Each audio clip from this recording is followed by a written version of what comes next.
Did you ever loan money to someone and they didn't pay you? Or someone messed up something in your house, your property, and they didn't own up to it? Today, let me show you how you can take them to small claims in Florida and win your case. I'm gonna do it step by step. In Florida, if you're suing someone for $8,000 or less, it goes to this small claims court. It's supposed to be quick, easy, and most of the times a lawyer is not required. However, you must be prepared. The courts there are dealing with money that hasn't been paid, broken items, landlord-tenant disputes, and plenty more. But you can sue for personal injury as well, which, well, that's a different case. You can call me. First, we gotta go to Hernando County Clerks of Courts. So our best buddy, Google, Hernando County Clerk. So as soon as you hit Hernando County Clerk, you go to their website. It's usually the first one that pops out on Google searches. So what do we need? We're looking into this ones. We're here to help. Let's look this one up. Not really. We want forms and documents. So we're gonna click on that and we're gonna go scroll all the way down to small claims. And keep going. There's a bunch of other forms too. You can actually file forms for other sites, other courts, I should say, like a family law, divorce, custody petitions, motions to compel. That sounds really fancy, right? Let's see, where are we at? Miscellaneous, small claims. Cool. So now that we're here, this is where you're gonna find the forms that you need to deal with that issue of getting your money back, broken stuff, landlord problem, all that. So you're gonna be looking for a statement of claim first. Statement of responsibility, small claims worksheet, statement of claim. This form is one that you will need to fill out. And let's make it a little bit bigger. You have to file in who's the plaintiff. In that case, the person who's filing it. If it's you, you put your name in there. Who are you suing? Is it a business or is it a person? You put that person, business in here as the defendants. Then you're gonna be doing a brief statement of claim. You put something brief. Don't go into the tangent of writing a lot of information. It is not necessary to do that. You wanna be as brief, but including facts and details that it's important to the lawsuit. For example, if you're suing someone for money owed, you're gonna put the defendant owes me this amount of money because we had a contract, or the amount of money that he owes me is because I provided a service for him or for her. So you do like at least a couple of sentences. It can be handwritten or it can be typed. The amount of claim, you will fill out what amount you're suing for.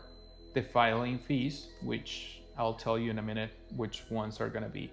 I'll actually guide you to the other sheets that will do the breakdowns. Then a sheriff's fee. You do have to get this complaint served on the other party, so that will require for the sheriffs to do it in Hernando County. So you gotta include that. It's usually $40.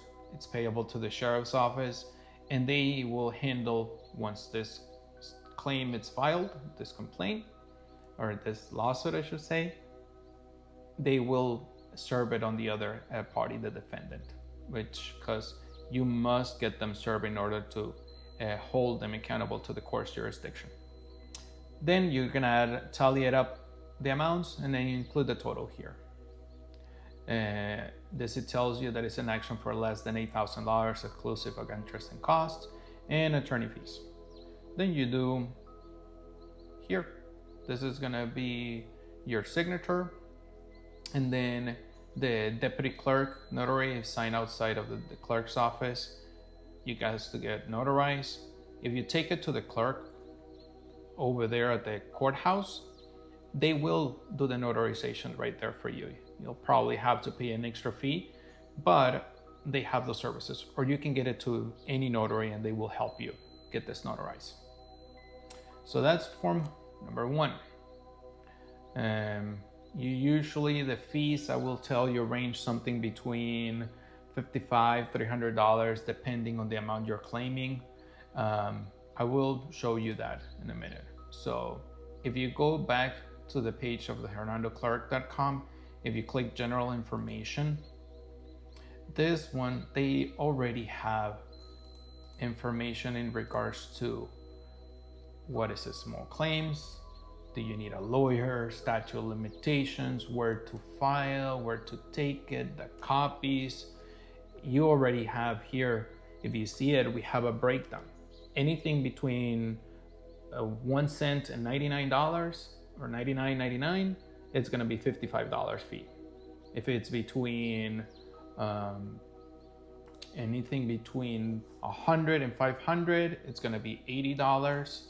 If it is something between 500 and 1 cent to $2,500, $175, and between 2,500 and 1 cent to up to $8,000, $300 fee. So those are things that you want to keep in mind when you're filing the lawsuit, because you want to make sure that you file it and pay the appropriate fee according to what you're claiming, okay? So in addition to the fee, you do gotta pay a $17 per defendant in order to get a signed and sealed summons. That's an important one, and we go to the next one. The summons is what it will be handed to the sheriff's office so that they serve the complaint and the summons to the defendant, and that holds them to the court's jurisdiction, so they bring them in. Serving to the defendant, it does give you some instructions as well, this general information sheet, so I suggest that you take a good read at it. But you got to serve it through the sheriff's office. It's a $40 per defendant for the service. They will schedule a pre-trial conference where everybody comes in. Is usually the first time that you will see the judge there. And in the pre-trial conference, the judge will ask about what type of claim it is. What are you guys here for? Who's the plaintiff? Who's the defendant? What are you suing?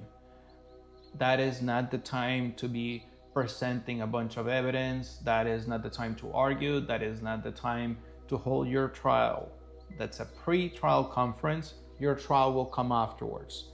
In that conference, the judge determines whether there is a case, if it has merit or not, and then it moves it to the next step, which it will schedule a trial conference.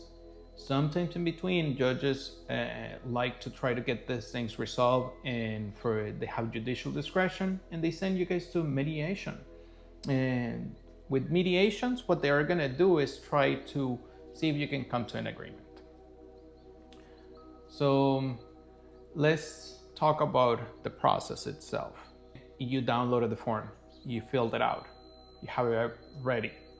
You go to the clerk's office and you deliver it in person, get the notary there, pay the fees, file the case. The clerk issues you a summons.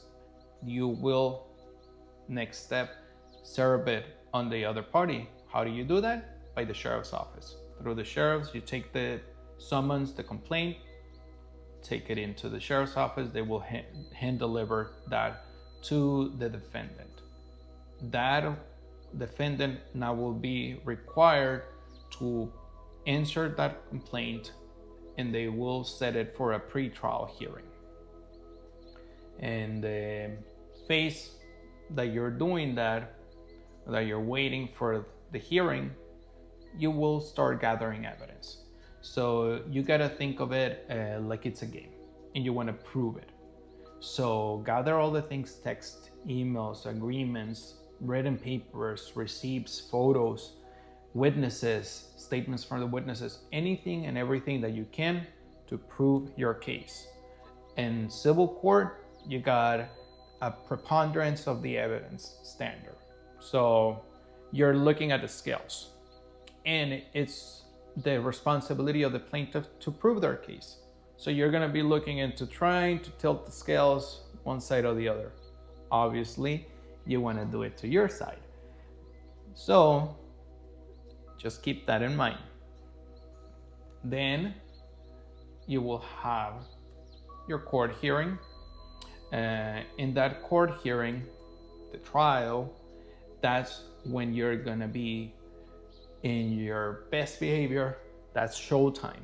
It's important that you dress appropriate, stay calm, don't stress, speak clearly so that the judge can hear you properly, but also take you seriously. You gotta understand that this is not Judge Judy, this is not craziness, this is not gonna be all emotional, nothing like what we see in Law and Order or any other TV shows. It's not like that. So you gotta maintain your composure, and also you gotta make sure that you prove your case. A big mistake is that when people just come in and try to argue without any facts, any evidence at all. So make sure that you bring all your stuff together. But as well, keep in mind composure, professionalism, dress well, speak clearly, loudly, don't rush, and by all means, please, don't lose your cool. You're in front of the judge, so if you keep yourself calm, control, they will see it and they will definitely help you if need be. Some of the judges are very lenient with pro se individuals. So just keep in mind that you want to be calm. You want to present your case the best way possible. You had your trial, you won. Now what, right? The judge gave you the order, you won $8,000 or whatever the amount of claim you're claiming. How do you collect? It's crazy, but sometimes you can win a trial, you can win the case, but you might never be able to collect the money because either that other person didn't show up and you won by default, or that other person doesn't have any money, they're in bankruptcy, they don't have a way to pay you. How do you do it? How can you collect? There's several ways. So just to keep in mind, the court also, if we go back to the worksheet, there is ways to satisfy your judgment. It says, but you can have money take out of the defendant's paychecks if they're still working, freeze their bank accounts. If they have a bank account, you can freeze their bank accounts and not being able to, then they won't be able to access their funds. You can put a lien on their property. Small claims court, it's a great tool and it's there for you to use it, but you gotta know what you're doing.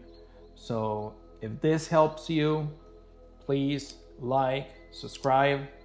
I got more legal tips, but if you got more questions, send them my way. I'll be answering them and I'll try to help you as much as I can.